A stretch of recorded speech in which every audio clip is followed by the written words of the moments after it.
Have you ever done something simply due to vanity or out of fear of what other people might think? Hans Christian Andersen's The Emperor's New Clothes is a tale of a kingdom that disregards the obvious things for the fear of judgment, and that obvious thing is only called out by a child. In this story, the emperor cares about nothing except his clothes and who spend all his time in his dressing room.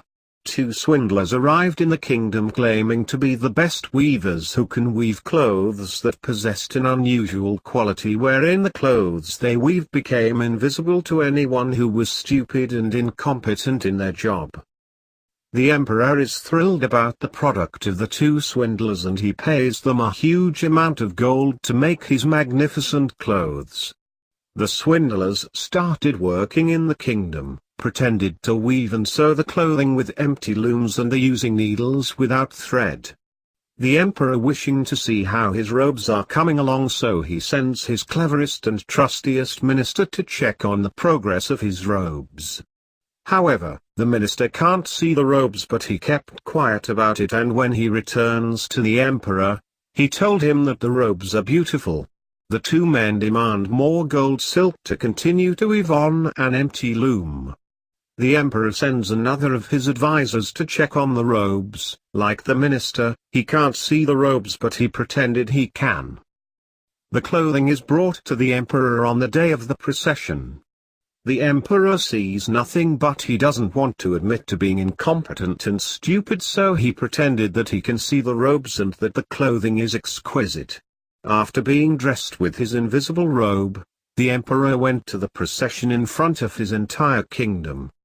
Everyone sees the emperor without his clothes, but they all said the false praises of their emperor's magnificent clothing due to their fear of being accused of being stupid and unfit.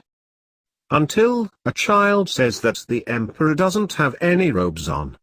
Everyone realizes that if a child can this, why they can't.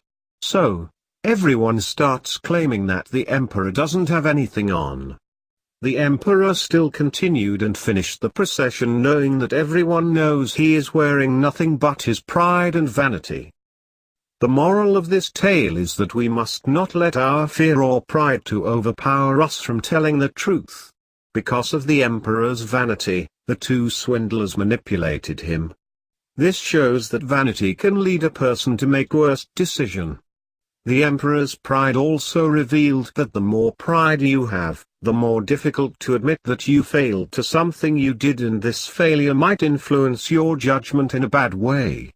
Another moral of this tale is that children speak the truth when no one else can. It reveals that how people can easily take up a pretense, but also how easily they can be snapped out of such nonsense.